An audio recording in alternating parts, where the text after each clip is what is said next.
ফেরাউনের স্ত্রী বিবি আছিয়ার ইমানি শক্তি।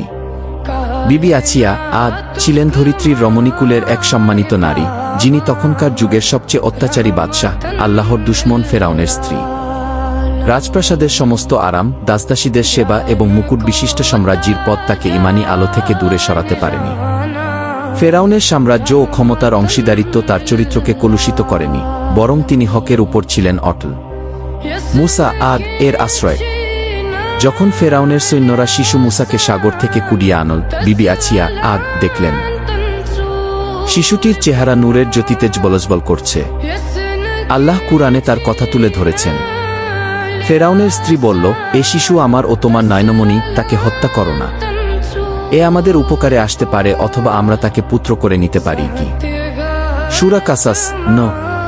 এভাবেই তিনিই ছিলেন অত্যাচারী ফেরাউনের কবল থেকে শিশু মুসা আদ এর বেঁচে থাকার উসিলা।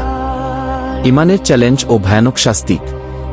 পরবর্তী সময়ে মুসা আদ নবুয়ত লাভ করলেন এবং একত্ববাদের দাওয়াত দিতে শুরু করলেন।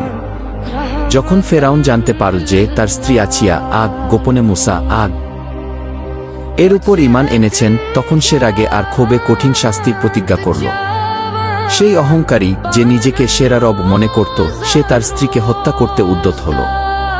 ফেরাউন সব মানুষকে একত্রিত করে তার স্ত্রী সম্পর্কে জানতে চাইল। সবাই তার প্রশংসা করল। কিন্তু যখন ফেরাউন বলল যে তিনি তাকে ছেড়ে অন্য রবের উপাসনা করেন, তখন তারা মুহূর্তেই মতো পরিবর্তন করে তাকে হত্যা করার রায় দিল। ফেরাউন তার সৈন্য সামন্তকে আদেশ দিলে তারা বিবি আছিয়াকে শক্তভাবে হাত পা বেঁধে উত্তপ্ত সূর্যের নিচে ফেলে রাখে। জান্নাতের দিকে দৃষ্টি। এই চরম লাঞ্ছনার মুহূর্তে যখন ফেরাউন তার পিঠে বড় একটি পাথরখণ্ড রাখার আদেশ করল, তখন বিবি আছিয়া আগ অপমান বা কষ্টের কোনো পরোয়া করলেন না।